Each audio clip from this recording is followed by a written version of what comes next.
Welcome to Business Talk Sister Gawk. I'm Bekkah, and today's podcast episode is Growth Beyond Business, Things of Higher Importance. And in this episode, I'm going to be discussing the external challenges to running a business. And this is something that I think is incredibly important because no one really talks about these things on business podcasts. And because honestly, I think they think it will hurt their brand as a business owner or something like that. I listen to a lot of leaders talk about a lot of topics, but most service-based businesses aren't wanting to share the truth about what's going on that are difficult in their life because they want to say that they themselves are a raging success or living some sort of lifestyle that should make you jealous and have fear of missing out, that FOMO, in order to get you to buy their product or come join their community or something. And I just frankly am not that kind of person. And until recently, I even felt cringy about monetizing anything that I do because I genuinely want to help people and make them feel like they can succeed without having to pay someone to grow their business from nothing. And I firmly believe that is possible. But anyways, in my life, I've chosen to do some pretty hard things. And I want to do a podcast talking about some of those things. And because not all of business is sunshine and roses, and not all of life is sunshine and roses. And this is a podcast I wanted to do for so long, but it's just never been the right time. And I've just been waiting and planning and preparing. And I think now is the time, even though this terrifies me so much. Quite honestly, this is the most terrifying podcast I think I have ever done in my life. And that's because I'm going to share truth about some things that have happened in my life that are real. And honestly, the internet is mean. It's so mean. And it's also mean because people take snippets of you and then they try to claim that it's who you say you are and all that kind of stuff. And especially within the topics that I'm going to talk a little bit about, there's a lot of people that have a lot of hurt and anger and whatever else, and has nothing to do with me. It's their own chip on their own shoulder. But sometimes people can take things personally that are just factual. And so if you stick around to the gawk portion of this podcast, we'll get a little bit more into that. But anyways, so in this podcast, I want to give you some encouragement if you are going through a hard time. And just so we're clear, when when you go to a webinar and a founder who's promised to give you some free advice at the end, if you listen to a whole pitch, is spending the first 30 minutes telling you how hard their life was and they did something about it finally by inventing this fantastic program so you can do it too. Okay, that's not what this is. And I will actually have a resource at the end that you can check out in the comments of the episode or the show description for specifically stress management, but that doesn't have anything to do with something that I'm selling. It's a download that you can do for free. So anyways, let's get back to some stuff. So this is my opinion, but growing as a human is far more important to me than just growing business or wealth. And if I can build things that do help me grow my income and teach others to do it, yes, absolutely. I'm all about that. As long as I feel like it's quality and I truly believe it's the best thing I can put out there for people if they buy a book I've written or can use a process I've developed for myself to help their business.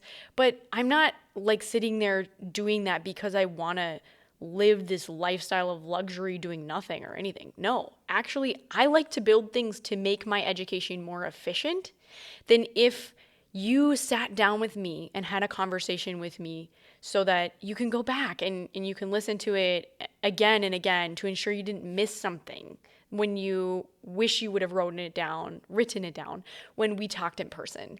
And because I have tons of people that do drop by and they say, hey, I listened to this, I want to know more about that. And so a lot of times my content comes from places where people are asking me questions and I do want to make it succinct. And this allows me to have more time to help other people to do things that I think have an impact on the world. Because the truth is, you can look all around the world and you will see it doesn't really matter how much money you have. If you don't have purposeful work and a passion to make a difference in the world, life can still feel completely empty and hopeless, even when you're at the top of the most income producing people. And if you don't believe me, look at all of the celebrities who have tons of income and end up in drug rehab because of unhealthy coping and numbing options that they choose to partake in. And at the end of the day, when it wears off, they just are there with hopelessness. So for me, being a business owner is more about the fact that it allows me to be extremely flexible with my time. And I've parented 11 boys and have adopted 2 of them from foster care before I even decided to have biological children. And let me tell you, I have learned so much about how to run my business because of it. And you seriously wouldn't believe how much it has changed who I am and how I approach things in some really good ways. And if you ever want to listen to a fantastic series I did in the past, I did one called How to Manage Difficult People While Still Remaining Sane. And you can definitely check that out. So one thing I've realized is that I'm not alone in having to navigate keeping a job in the midst of having hard life circumstances hit you. The issue is that no one talks about these things in business or in their jobs because they're worried that people will not want to work with them anymore in the future, or that they will think their customer service or quality of work will suffer. So it's really hard to let loose on the realities of grief, pain, loss, bittersweet joys, and sadness. And in my business, I think I've started up and stopped cold turkey running my business to building it up again probably about 9 times at least that I can think about and go, oh yeah, I literally paused everything since 2018 when I started my business.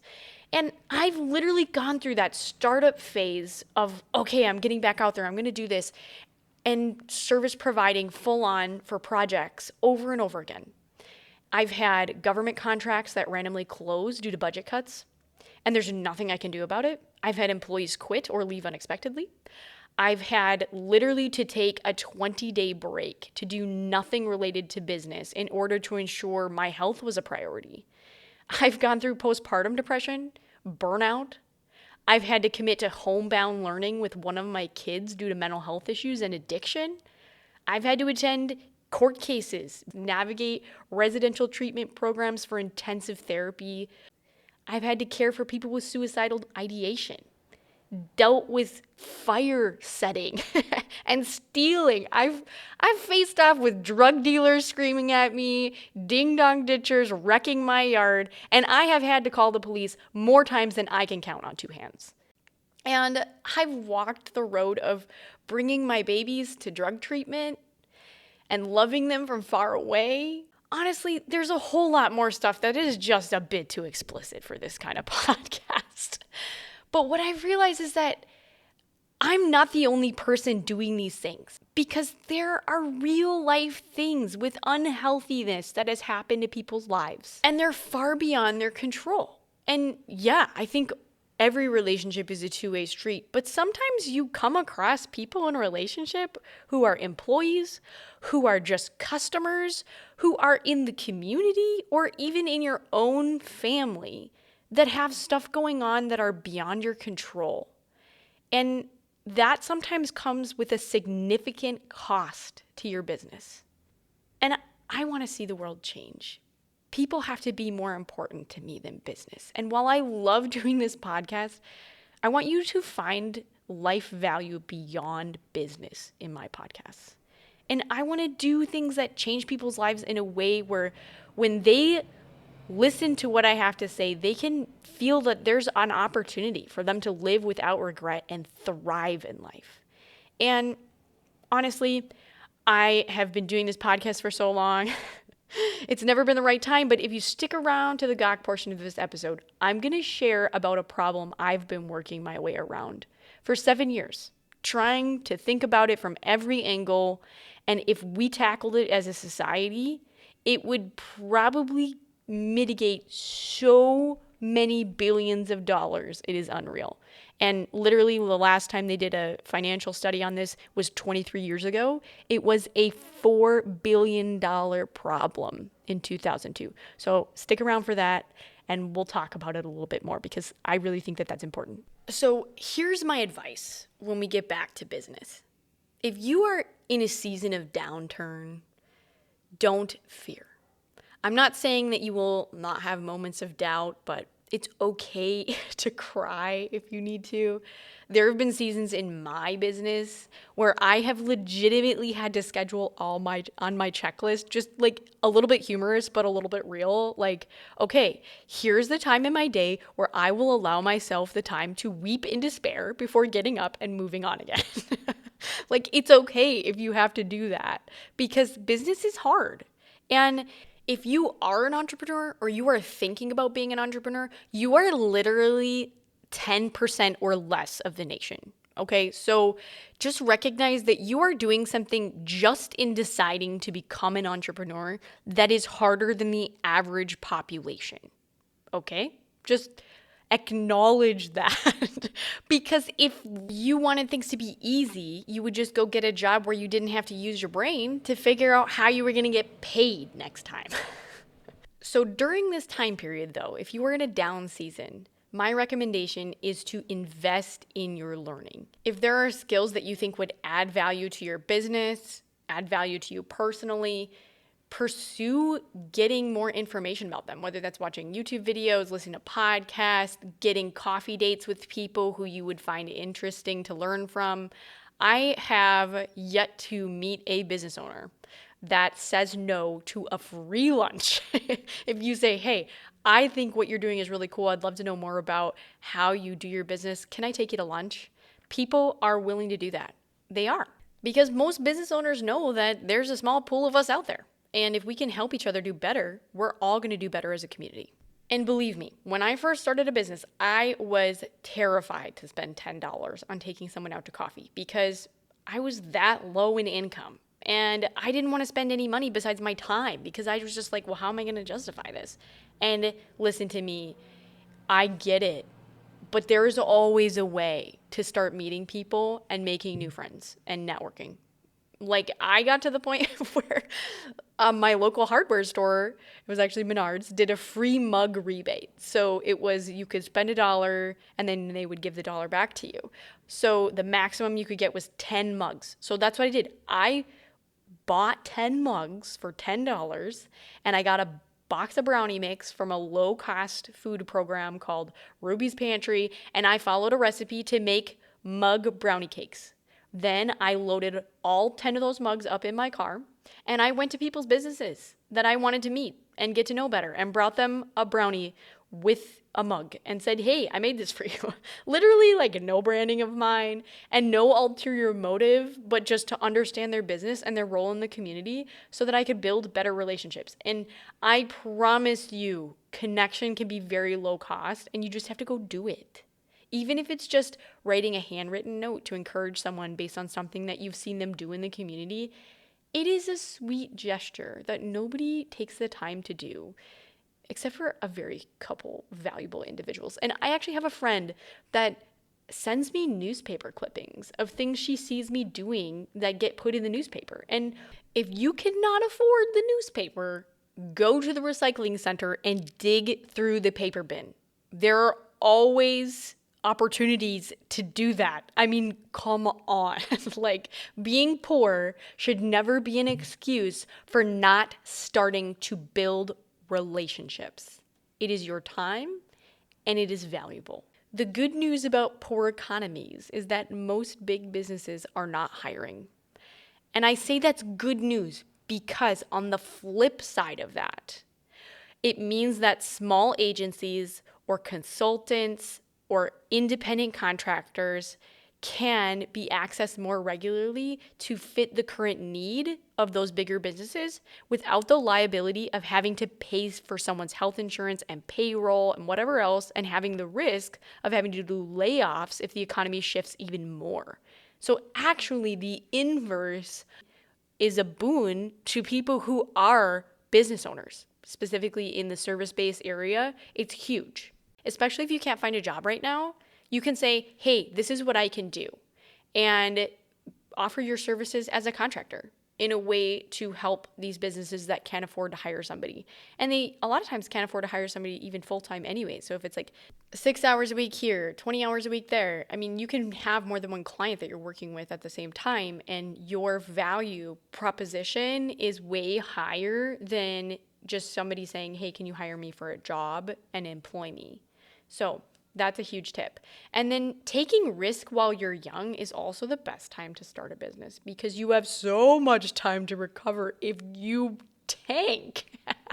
And I promise you that we have it so much better in every other country in the world. So like that fear factor, really recognize that you actually, if you live in the United States, are far better off than most people.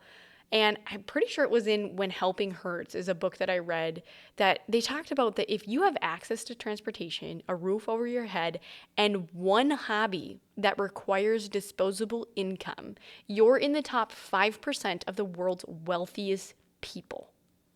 That's pretty insane to think about. Even if you have little to no money in your bank account, you have more advantages than just about 95% of the world. And fear is the only thing holding you back from doing something. And if you fail, it's gonna be okay. And if you're still nervous about it, do it in a southern state where it's warm and buy a tent. I'm kidding, but not kidding at the same time. Okay, so here's my next one. If you are a parent and you're trying to become an entrepreneur, you're going to need a solid network of support. Yes, there are some amazing single parents out there with no support network, and they are still somehow crushing it. I am just overwhelmed by admiration for them.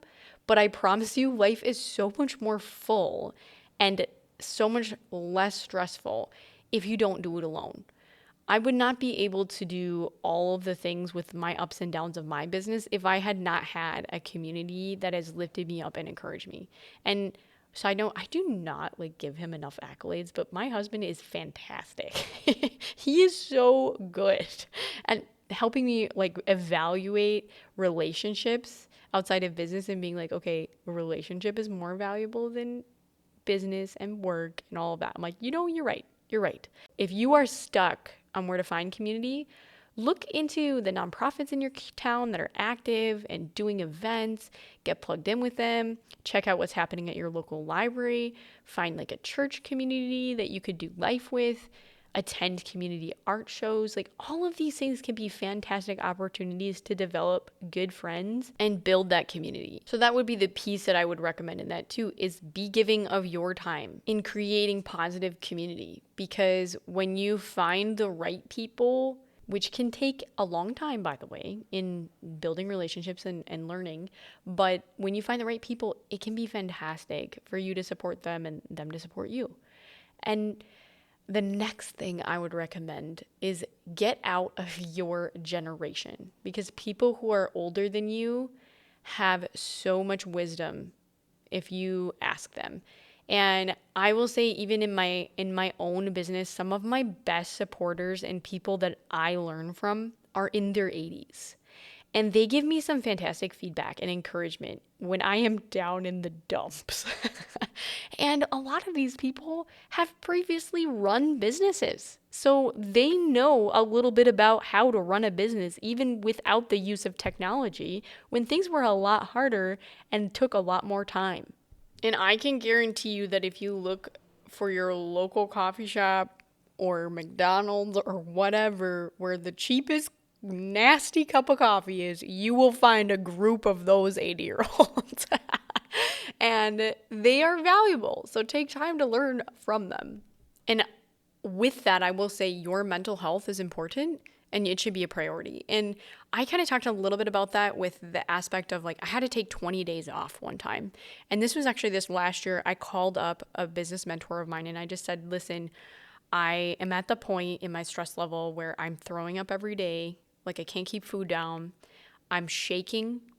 I don't know what's wrong with my body. I've gone into the emergency room multiple times.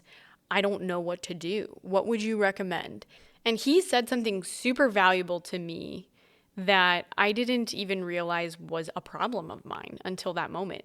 He said, Well, there was a time in my life where I was about to attend a board meeting and I had a stroke.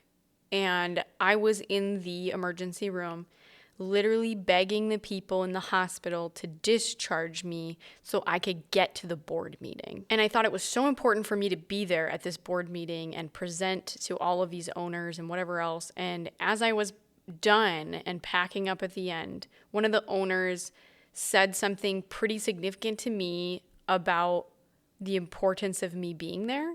And I realized, wow, I am not as important as I think I am. And my thoughts on the need to continue to push myself are prideful. And life could really keep going without me, and the world would still be okay. And I may not be as important to business as I think I am, but I am important to my family in being able to provide for them. So I need to take my health more seriously than I have been. And this is a pride game. And I realized, like, man, he is so right. I'm so stressed out because I think that I need to be able to do everything and be there for everyone.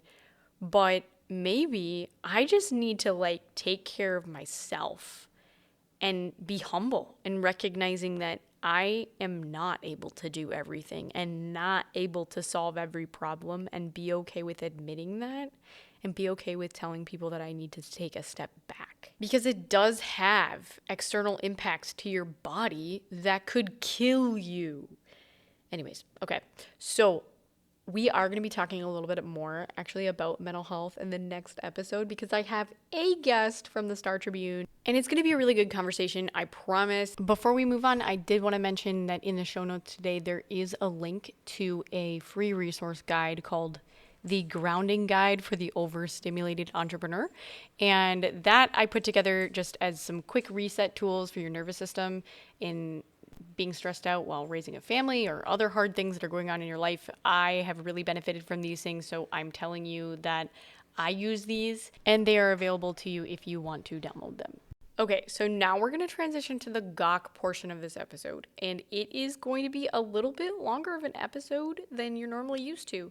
But we're going to talk about a multi-billion-dollar problem in our nation, and I promise if we could tackle this in our minds, we put our minds to it, it would honestly help reduce mental health issues, crime, and quite frankly, the amount of people being incarcerated. Like, okay.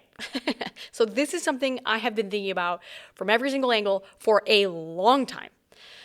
Okay, let me tell you all about Fetal Alcohol Spectrum Disorder. Okay, what is this? Well, it occurs when a mom drinks alcohol while pregnant, and it creates permanent brain damage to a child in utero. It is actually worse to drink alcohol while pregnant than to do meth. Like, it is that crazy. Well, meth, like, affects your nervous system, but, like, that's a totally different thing. Anyways, so if you stick with me through this conversation, I promise you, you will see a way that we could possibly have an impact in the world. So before I lose you, I am not suggesting prohibition. But what I am suggesting is education. Because if you know about this topic and can tell other people, it can make a serious difference. And here's how I know that.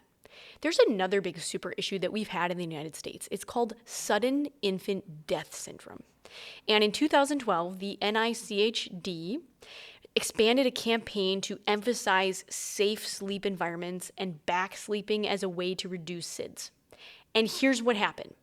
In the years after that campaign, they saw sudden infant death syndrome decrease by 50% across the United States, just by doing a campaign on safe to sleep or back is best. And now if you look in all of the material for getting like a little Snuggie wrap for your baby or whatever, all of this stuff, back is best, is on there.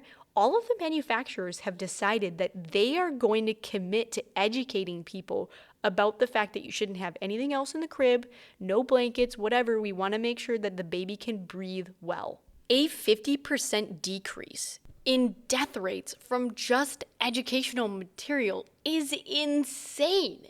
And so I think that if we applied the same education to Fetal Alcohol Spectrum Disorder, or FASD, I think we would see a dramatic impact. But how prevalent is FASD?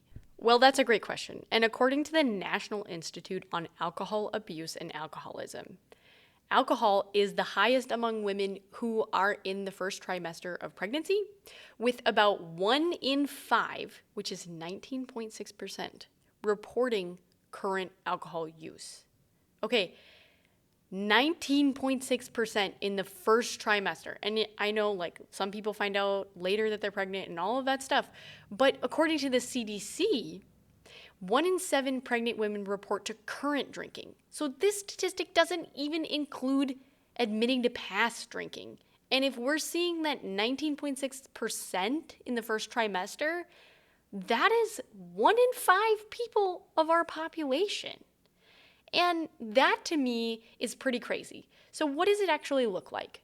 Well, there are 4 signs of FASD that are most common.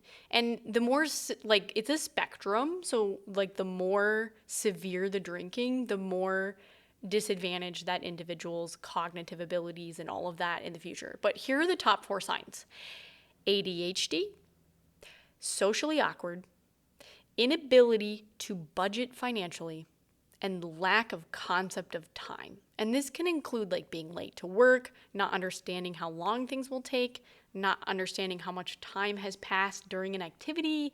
Like those are the 4 signs. And with the socially awkward, it is pretty prevalent that they have a desire, like a very strong desire to be liked by other people, which means that what commonly happens is they're willing to do whatever it takes to gain the approval of peers. And that actually is a very concerning thing.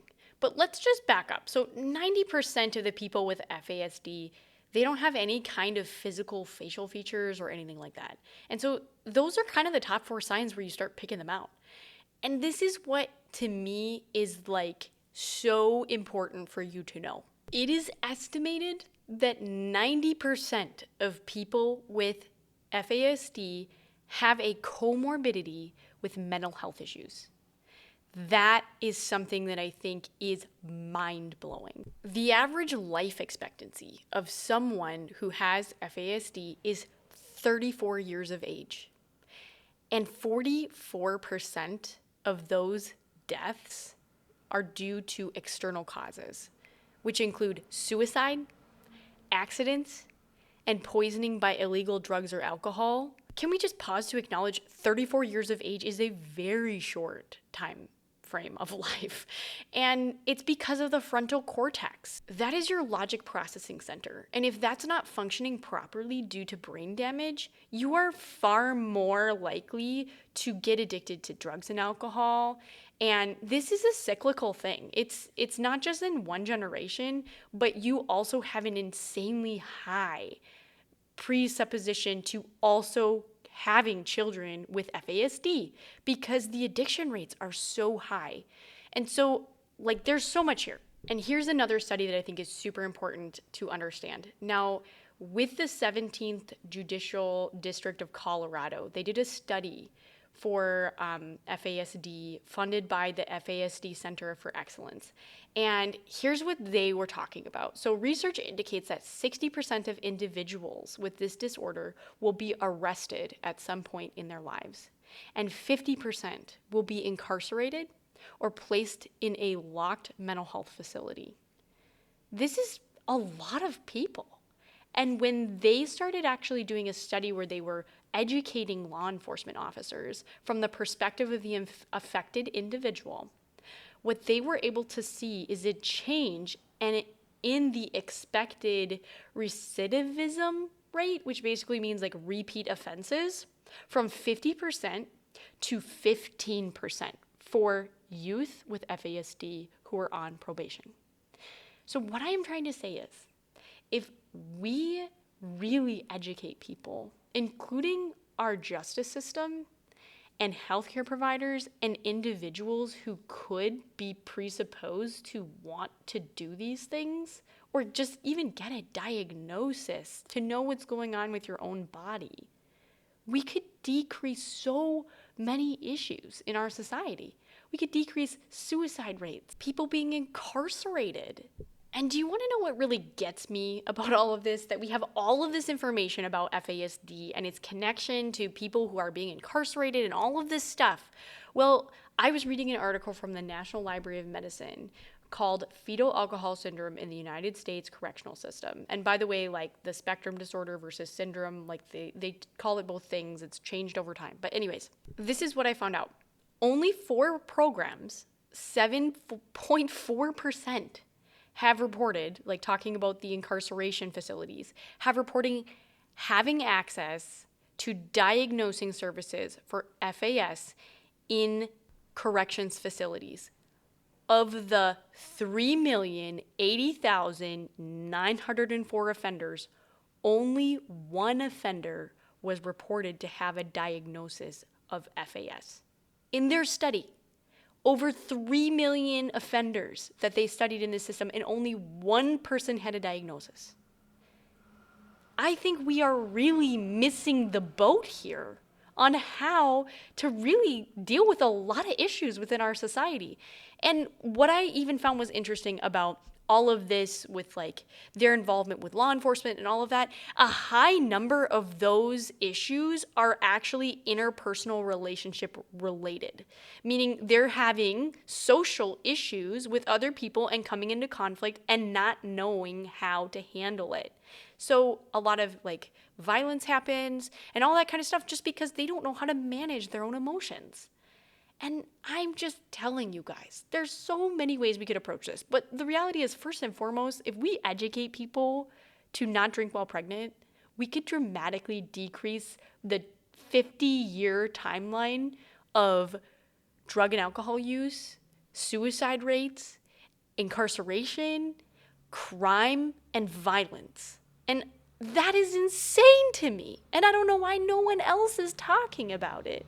Because I think right now, quite honestly, in my experiences as a foster parent, as an adoptive parent, there are people being set up by our current governmental system to literally go to jail for their disability. And that is so sad. Now, yes, before you get all over me about the fact that people do need to take responsibility for their actions and all that kind of stuff, I agree with you. I agree. But the thing is, as I was looking further, okay, and this is an article written in 2024 by the International Journal of Law and Psychiatry, and the article title was Fetal Alcohol Spectrum Disorder, FASD, and the Criminal Justice System, a Guide for Legal Professionals. This is the thing I really will come back to. When they're talking about prevention and cost savings and whatever else in this article, they cite another research paper in their abstract, but this is the statement. Without timely screening, diagnosis, and intervention, societal costs in Canada of managing symptoms related to FASD have been estimated to be as much as $5.3 billion annually. And those are Canada's numbers in 2024. So I found a little bit of information. In 2002, it was estimated that the lifetime cost of care for one individual with FAS was estimated to be $2 million. $2 million for one person's cost of care. That's according to the CDC.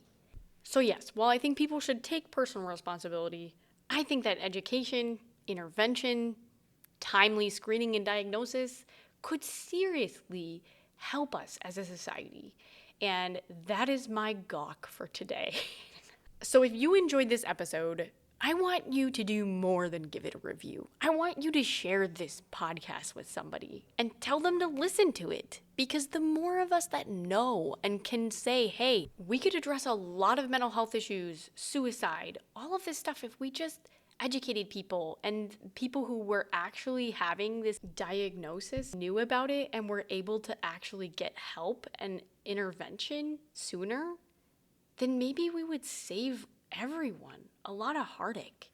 And if you knew this about a person, it may save you a lot of frustration, because I didn't mention this, but because of fetal alcohol spectrum disorder, the ability to transfer short-term memory into long-term memory during your sleep REM cycle doesn't work the same way. And there are a lot of people, when you teach them a skill as an employee, they cannot retain what you taught them. And they need a lot more support with educational aids and visuals to be able to be successful in their job. And it's not because they're not trying, and it's not because they're lazy. It's because they simply cannot retain the information. And I just wish as business owners we knew that. And I wish as a society we knew how to be more graceful with these people. Thanks for listening to this episode. I hope you enjoyed it, and I'll see you next time.